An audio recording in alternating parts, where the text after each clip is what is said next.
One day, everything in New York City changed. All restaurants shut down overnight, hotels closed, and tens or even hundreds of thousands of hospitality workers lost their jobs. And now many people are going hungry across the city. So City Harvest and World Central Kitchen teamed up to help solve that problem and make sure that people who need food can get it. World famous chef Eric Ripert is part of that team, and we had a chance to speak with him about those efforts and the future of New York City dining. We began by asking him about what it's like in New York City right now and if people are able to get the food they need. Well, people who are in need of food, who have low incomes or who have lost their jobs, rely a lot on food pantries and food banks. And therefore, City Harvest and World Central Kitchen are essential for the survival of those families and people who have no jobs. Then, when you go to Midtown and when you go where Le Bernardin is, actually, it's basically dead. Nobody goes work in the office. The streets are empty. Even the restaurant that do takeout and so on are closed. Midtown. It's a very different landscape than a couple of months ago. It sounds eerie and bizarre. I know the last time I was in the city for CNBC was in mid-March. You know, Eric, take us through what happened. Obviously, every restaurant was shut down fairly abruptly. That means they had food in the refrigerators ready to go. The distributors had food. What happened to the majority of that food, and where is the new food supply for City Harvest and World Central Kitchens coming from now? So we were a bit proactive. We closed Le Bernardin on March 13 before the governor and the mayor decided to close the restaurants. And that night, which was a Friday, at the end of the service, I gave some of the food to our employees, and I gave the majority of the food to City Harvest. And City Harvest basically rescue foods and deliver it to shelters throughout the city, and also organize mobile markets throughout the city.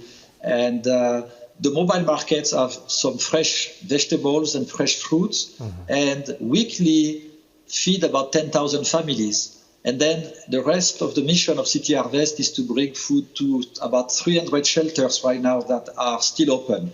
It used to be 500, 200 of them closed, and 300 remain open.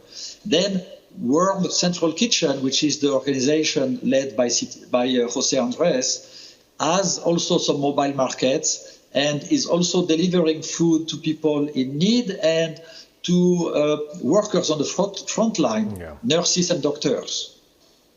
Good, important work. I want to ask you about the core business. I was reading the other day that the owner of 11 Madison Park, frequently lauded like your restaurant, one of the top in the world, may never reopen again. I'm sure you've spoken with a lot of your colleagues that own restaurants. What are they saying about the future? What's the hospitality business of New York City going to look like in 6 months or a year, Eric? And is Le Bernardin going to reopen? Well, Le Bernardin is definitely going to reopen. Now, the question is when. And again, we don't have enough information to know when we can reopen, what makes sense for us to reopen. It's going to be extremely difficult.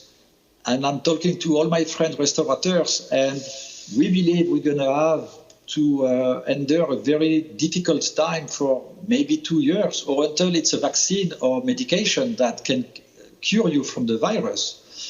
We are waiting for instructions and to know what will be the space in between the tables, if we can have big tables, how many covers we can serve, what is required for us to have, take temperatures of the clients, wear masks and gloves and so on.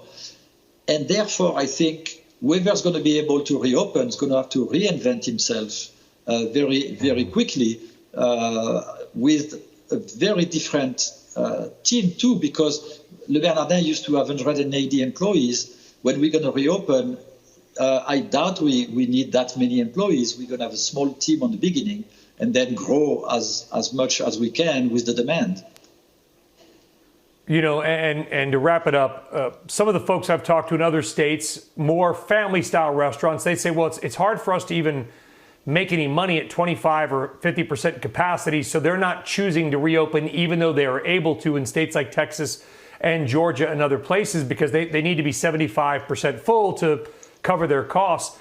You've got the ear of policymakers right now that are watching CNBC from morning to night, Eric. What's your message to them about what they need to do to make sure the restaurants can reopen safely, but that it's worth your time and money to reopen? Yes. Well, first of all, they have to help the restaurants with the loans. The government loans do not help restaurants because to be forgiven, it will have to go to 75% of the labor force, and that's by June 30. We are not even reopened yet. So this is something that is absolutely not working for the restaurant industry.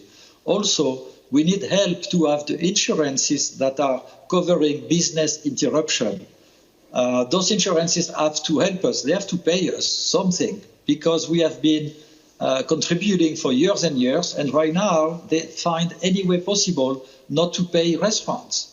And this is vital for us. So in between this and thinking about adapting the loan to the restaurant or hospitality industry is key.